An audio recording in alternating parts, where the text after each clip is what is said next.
What's up, everybody? Welcome into episode 4. These are going quick, man.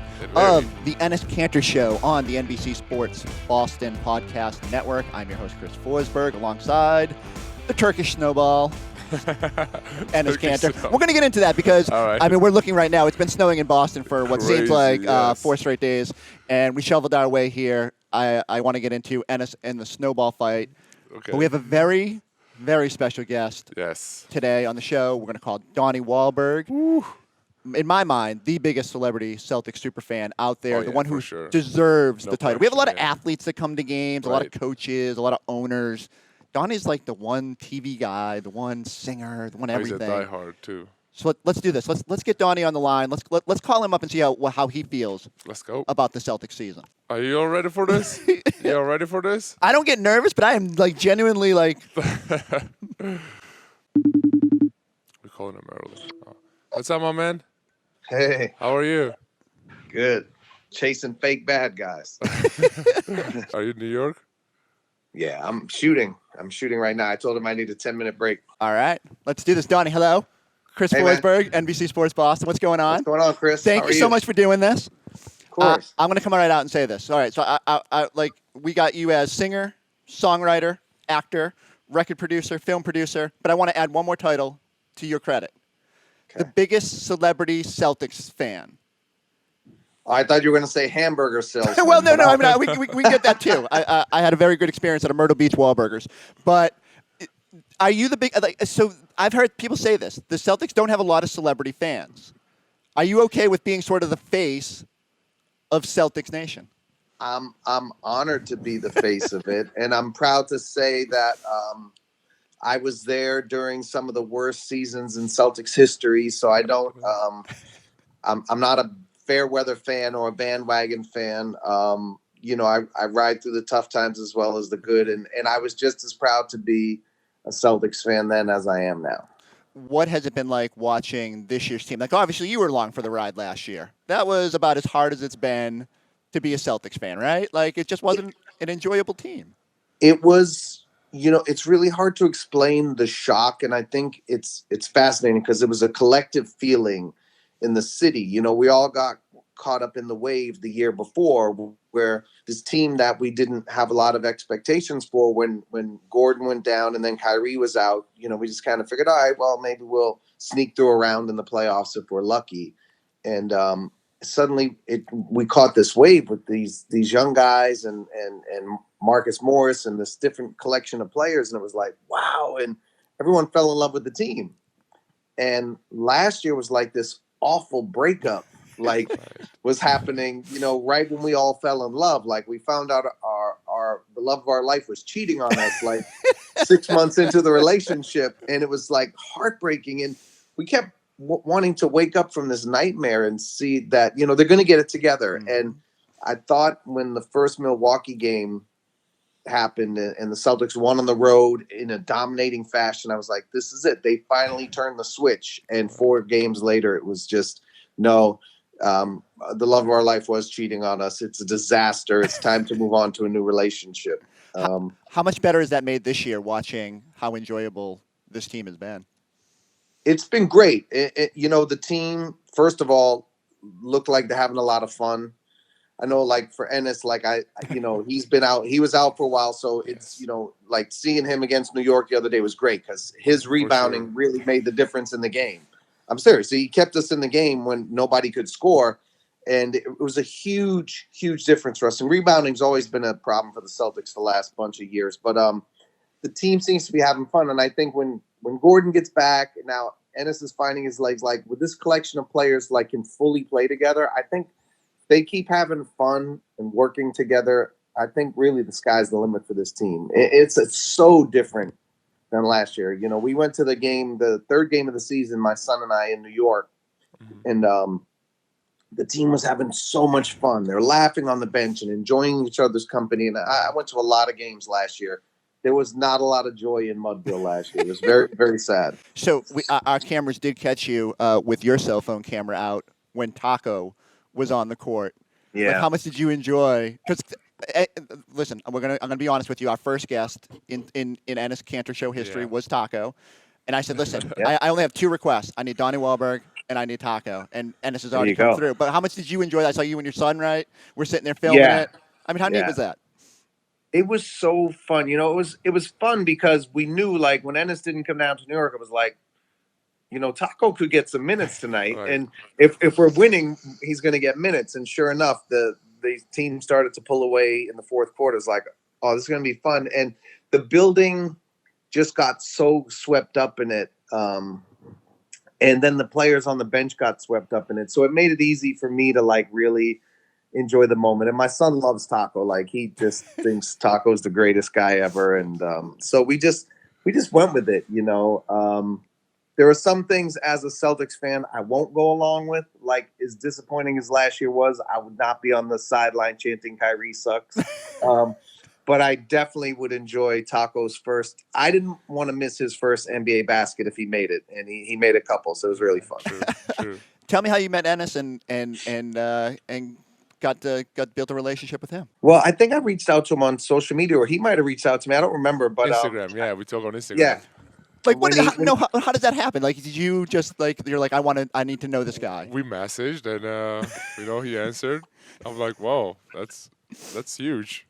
And we started talking, and I went to visit him in New York, and I actually never get to see his.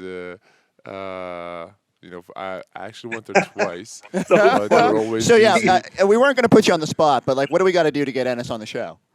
I want him on the show. I mean, it's like so we're gonna create a part for him. We just have to make Yes, sure. I love it. It's probably gonna have to be next summer before camp starts, because we start shooting in July. Ooh, So okay. July, August, he'll probably be available. So I'm gonna pitch for our head writer to write something for him, because I'm hoping he's gonna have a long I'm playoff run excited this now. year.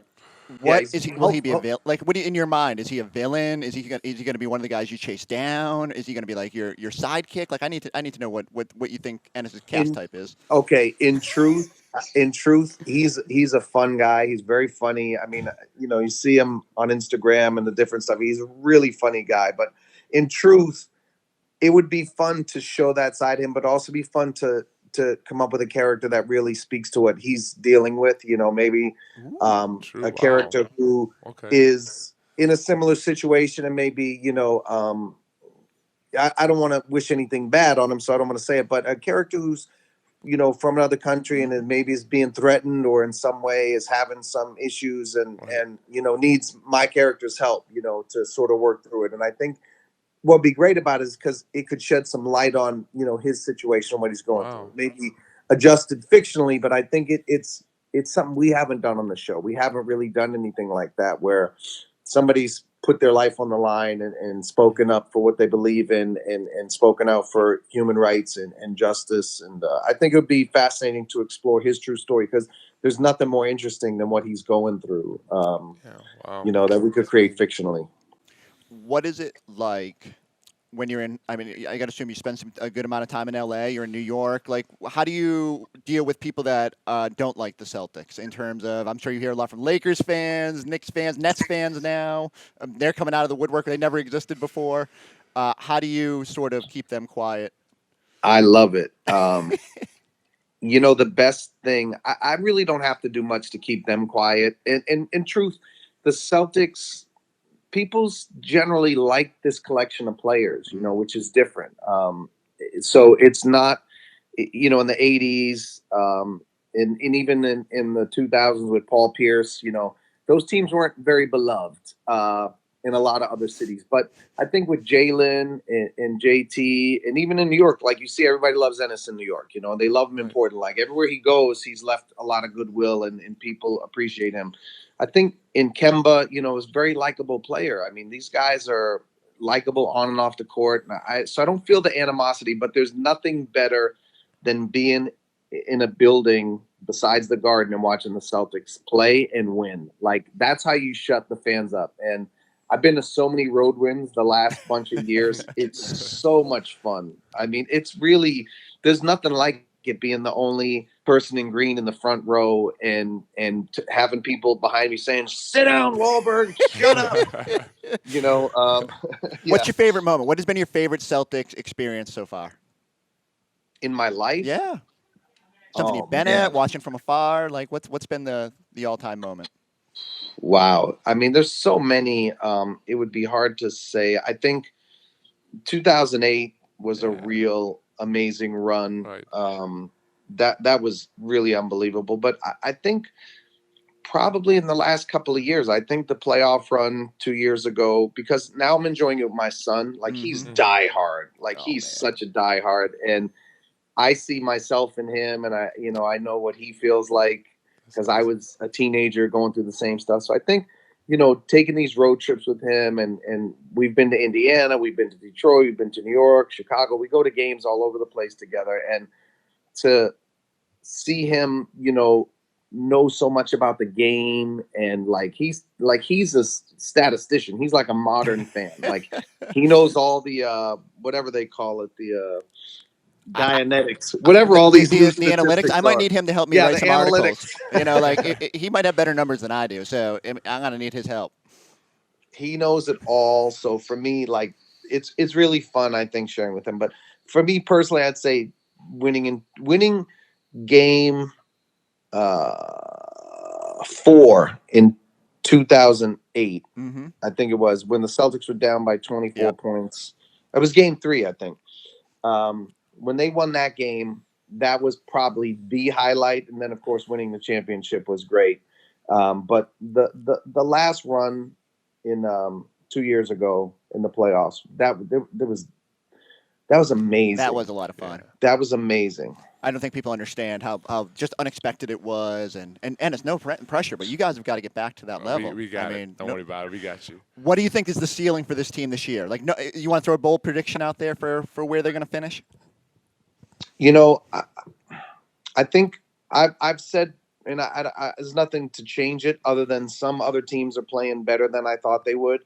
I still say second or third in the East, and anything's possible from there. I think, the greatest tragedy about last year's team, and not to harp on that, was, much like the Patriots, all you got to do is get to the dance. If you get to the dance, you could win. Right. The Patriots, the secret to them is they get to the big game every year. So you never know. You might win some, you might lose some, but you never know if you don't get there. The Celtics last year not getting to the finals was a tragedy. But everyone thought, well, they'll just lose to Golden State. So what does it matter? Well, Golden State had a few injuries, and guess what? They didn't lose. And nobody's putting an asterisk on the Raptors championship, right? So for this year, I think as currently constructed, I think this team is definitely a 2 or 3 seed, whatever that equals. I don't know.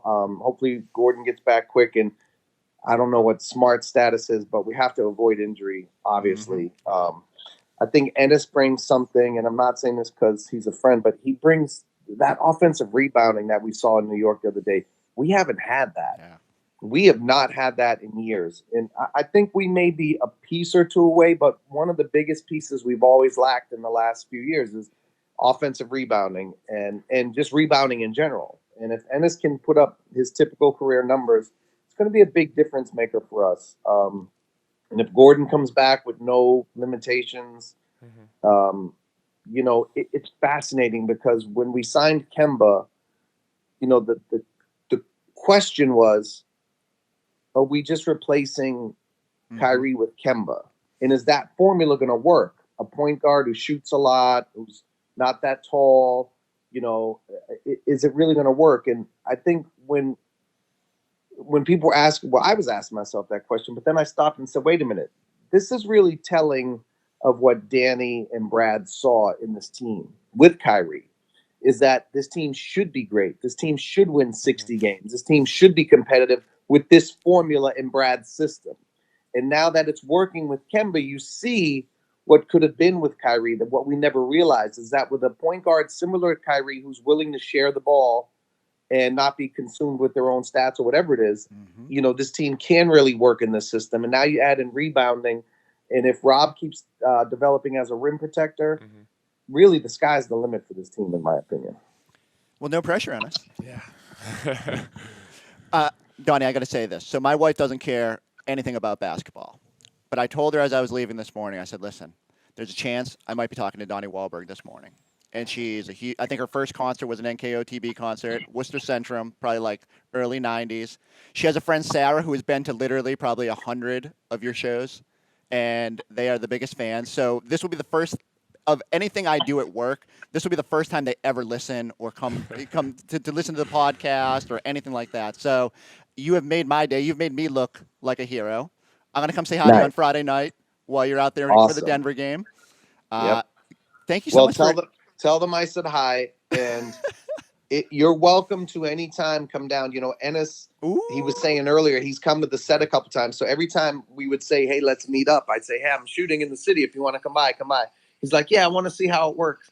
Every time he showed up, for whatever reason, we finished like 4 hours early. So he would literally walk on set, and they're like loading the equipment back on the trucks. And he's like, what are you doing? What's going on? I thought I was going to watch you work. It was like, I was starting to think he thinks I'm a fake actor. Like, it's all I'll watch you before, man. Don't worry about it. Well, you can come down with Enes and bring your wife and bring her friends anytime you want. I appreciate that. You don't understand what a hero that is going to make me look like. Donnie Wahlberg, thank you so much. You are welcome on our air anytime. You have better Celtics takes than I do, and you enjoy the rest of the season. We'll talk again soon. Yeah, I look forward to seeing you. Enes, I'll see you Friday, man. Thank you so much. I appreciate it. Hey, brother. Thank you. Thank you.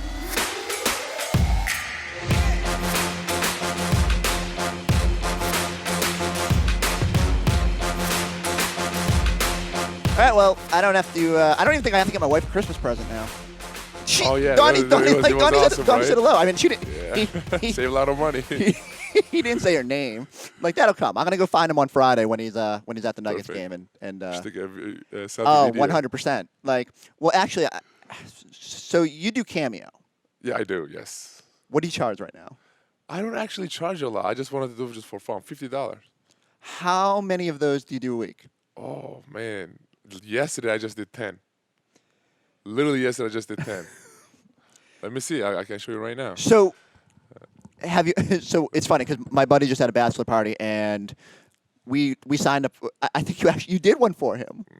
Oh, did I really? Yeah, you did. Oh. I didn't mention. I said don't put my name in there. Don't blow my cover. Okay. It came out great. It was actually of the ones we did. It was probably the best quality. Although they did one with.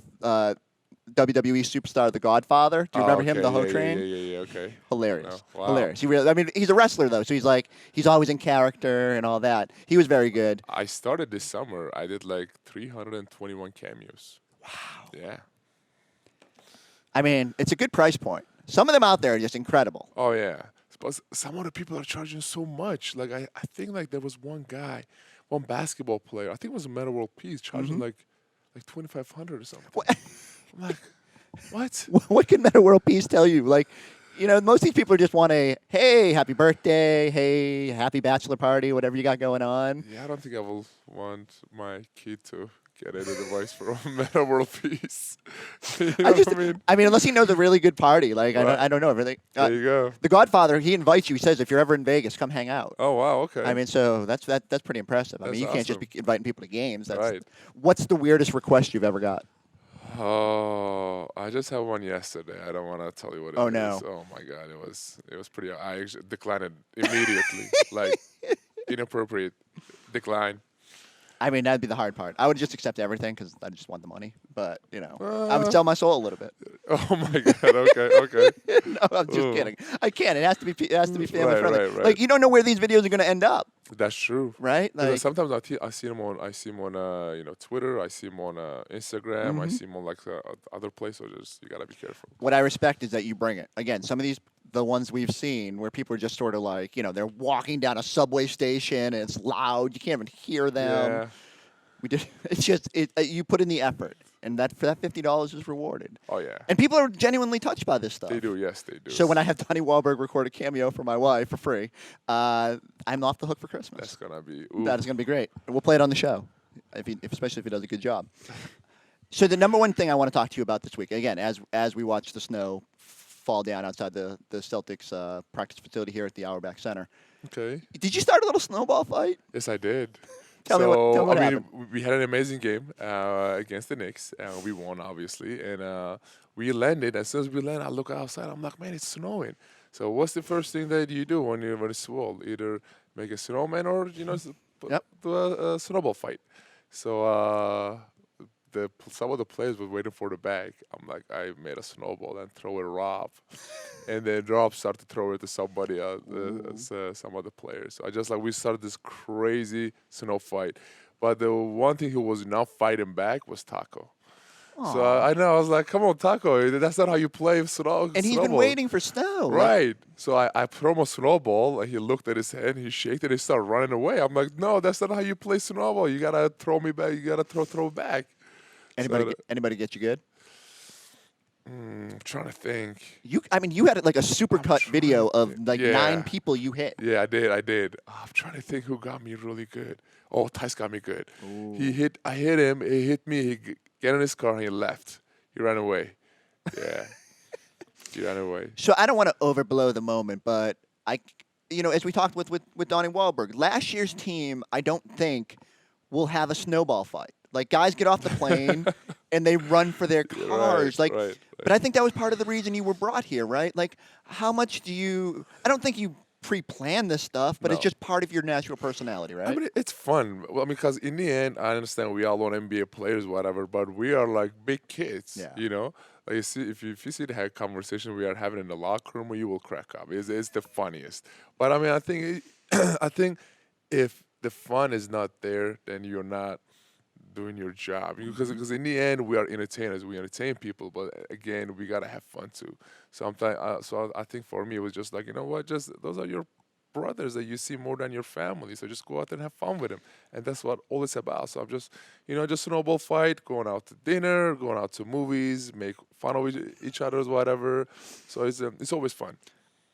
Thanksgiving in New York, you guys fly out of here like 4 o'clock, right? You land in New York. Yes. Kemba, I heard, had a little something. yeah. What happened? So Kemba, I mean, that was a huge for him. He opened his house and gave a huge Thanksgiving dinner for everybody, and it's just fun because I mean, like that is family. Yeah. He's opened up his family, he's opened up his house. He's giving his food to to us. I think it's big time. What was the best food? Careful, Mama Walker. Also, of course, I love turkey. Yeah. I love turkey. You can never beat that. How many jokes did you get? I mean, I put one out there too. It's getting old. I remember like I've been here for like 9 years now. That every Thanksgiving I'm like, all right, here we go. See what kind of turkey's we're gonna get it now. It's like it's getting old, but you know what? I love it. Also, last week the supposed return of Kyrie did not happen, obviously, but there was a lot of. I mean, I've never seen so many makeshift Kanter jerseys in the crowd. Yes. A lot of number 11 greater than with you on one side. What was that like? I mean, to see all that. It was fun. Obviously, it wasn't a crazy atmosphere. I mean, just Celtics fans are crazy, obviously. But it was like a playoff games. Yeah. It was like a playoff game. You go out there, every ball they were booing him, and every time we scored, they were cheering us. It was pretty crazy. I also want to bring up, I think it was that first Brooklyn game. You had 4 steals, a career high. Yeah. I told you that in the locker room. But then I went back and I looked at your tracking number. So the NBA does this like defensive tracking where, based on how long you defend a guy on a possession, very advanced analytics. They got cameras everywhere. Oh, okay. But that night, not only did you have the 4 steals, but you held your opponents to 0 for 5 shooting. So no one scored on you. No points allowed. Oh, okay. Is it time to start the Enes Kanter first team all defense? Oh man! Watch out, Marcus Smart. I'm coming for you. But it's of course. I mean, it's people being criticizing my defense. Right, but that's gotta feel good. Like your numbers. Oh are yeah, good. for sure. I mean now. I mean it's all about the the chemistry you build with your teammate. It's trust. It's communication and Brad Stevens' system. It just, the game becomes so easy. I mean, obviously, I'm not even offensively. I feel so comfortable. Right. But defensive end, that's where I need to feel comfortable and play with confidence. So with Brad's system, it just becomes super easy. What does Brad do that makes it so simple? I mean, it's just pretty much just telling you where to. I mean, like making you feel really comfortable about where you need to be and what you need to do. I mean, we always watch film. It's always telling you, hey, look, this is where you should be. This is where you need to be. This is, just go up there and block the shot, take a charge, do this, do that. So he always communicate with you. I mean, his system. And when you play with players like Marcus Smart, Tatum, Brown, even I've even put Kemba out there. Game becomes so easy on defensive end because they all just going out there and just playing really good defense. Marcus, okay. He's okay. Yeah. I mean, he's a tough guy, man. I'm not worried about that. I mean, of course, ankles, abdomen, like. Yeah, he's taking a lot, but I'm like he's a warrior, man. I mean, there's no question for that. But I'm not worried about that. I know he's gonna be back 100%. All right, I got two more things before we get out of here. I saw a tweet that said you were okay with James Dolan and the Knicks owner. Yeah, I mean, let me tell you this. Let me set this up for those, because I know we're a Celtics podcast, and I don't want to bring up the Knicks here, and maybe Celtics fans are going to tune out, but the perception around the league is that James Dolan is not a very good owner, and that is part of the reason that the Knicks have been sort of stuck in this purgatory. But but I want to give you the floor, because I think you have a good sense of good people, well-intentioned people, so I'm interested to hear. I mean, let me tell you this: he cannot come out and run a pick and roll. He cannot come out and just block a shot. So that's player's job. So that what I'm trying to say is, like, stop blame on the guy and go out there and play your basketball. Yeah. Stop bringing excuses. Stop bringing excuses for your loss. You know what I mean? I mean, I have no problem with the ownership. When I was played there, I had no problem with the ownership or the front office. Right. I think they're doing a really, really good job. So they should stop blaming the GM, the president, the ownership. I mean, I feel like players should just go out there, focus on what they need to focus on, and stop making excuses and just play basketball. Because those guys, GMs not going to go out there and just set a screen for you. Yeah. The president not going to go out there and just block a shot for you. Or James Dolan not going to come out there and just defend the pick and roll. I'm like, that's the player's job. So I feel like, just, hey, go out there and just do your job. I like the accountability. Essentially it's on the players, right? It's all on the players. I mean, you just got to go out there and just fight, man. I mean, you have the biggest city and the biggest market and MSG. I mean, you just got to go out there and just do your job. That's it. Tell me about the art of the offensive rebound. Because as Donnie Wahlberg said, the Celtics have, honestly, I've come to this team 10 years now. I can't remember a player who had anywhere near as much success on the offensive glass as you. Right. And when I watch it, I'm like, how in the world does he get his hand on all these these balls? A lot of the players that say the same thing. They said, you can't even jump this high off the floor. How do you get in those rebounds? I feel like it's all about positioning. I mean, if you watch, even Kevin Love early of his career when he was in Minnesota, I mean, he wasn't the high fly. He wasn't the tallest man or just most athletic man, but he was averaging like 15, 16 rebounds. So I feel like it's all about positioning, watching the ball, and just even like on offensive end, boxing your guy out. So on defensive end, people box you out, and you don't. But on offensive end, you can still box the guy out and get the offensive rebound. And part of it is beating him down the floor, right? Like I never noticed until you told us last week about the guys sort of making fun of you for saying you were top 5 fastest big man. I mean, you bust to get down there. I do, yeah. It's important. I mean, how important is that to get to just get that position? Because if the big man runs, the defense automatically is going to collapse and just it's going to suck the defensive in the paint. So the shoot is going to be open, and when they shoot, I mean, it is going to be small on you because the other big men are not the fastest big man in the league. So if you down them on the court, then there's going to be a small guy on you. So you're just going to get an easy offensive rebound. I got one last thing. So the Celtics take these pictures when you're walking in the building now. Like the JetBlue runway, all that. Right. Some fans, I think, noticed that when you wear the black ripped jeans, you've got some black jeans with a couple of rips in them. I think you're undefeated in those jeans. Really? I'm just throwing it out. I would have jeans every day then. I mean, that's the thing. So I did this story a couple of years ago where whether Brad wore a tie for a game or didn't wear a tie. I know it sounds crazy, right? But like, I do think there's something to the idea that, you're more loose, you're more, and like, so he's pretty much done away with the tie lately. But the splits were incredible. He was like a 700 win percentage with it, and then like 500 without it. Wow. So I'm just gonna keep it. I'm gonna start tracking it. Okay. I'm going to get you an NBC Sports Boston sweatshirt because I noticed you came in with another affiliation the other day. Yes, I did. Yeah. I'm not going to give any name, but yeah, I did. We're going to get you all swagged out. But as long as I'm going to see if those jeans have some magic in them. That'll be, yeah. I mean, I would never thought about that. Yeah. I'm telling you. If that is the key, I'll wear them even when I'm sleeping. Oh. Right. That's the only thing is if it becomes like if you go on a winning streak now. Right. I mean, it makes having laundry. You got to get more creative. Like do you wash them? Do you not wash them? Like I mean, there's a whole bunch of variables there. But just be prepared. That's something I'm going to be tracking here. That's awesome. On the Enes Kanter Show, episode 4, in the books. No one in the podcast out there, Celtics podcast, is going and getting guests like Donnie Wahlberg. Right, huh? That's why we're the highest rated. This is just start. Most liked. Just wait. I mean, I think we're doing a really good job. Yeah. I want to encourage everybody, if you haven't already, which they probably have, to go like, you better subscribe. We're on YouTube. That's why we have all these cameras here. Please. Like some people just podcast. We vodcast, I think. Right now, I don't know. We do everything. Yeah. We're giving people so much. And if they don't like and subscribe, I'm going to come to your house and make you like us. You better. Right? We'll see you next week for episode 5. Episode 5 of the Enes Kanter Show.